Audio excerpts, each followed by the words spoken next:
Welcome back to another technical deep dive here in the debug zone.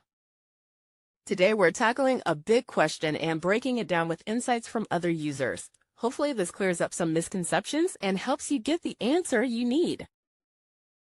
So buckle up, stay a little curious, and let's jump right in.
And that's a wrap.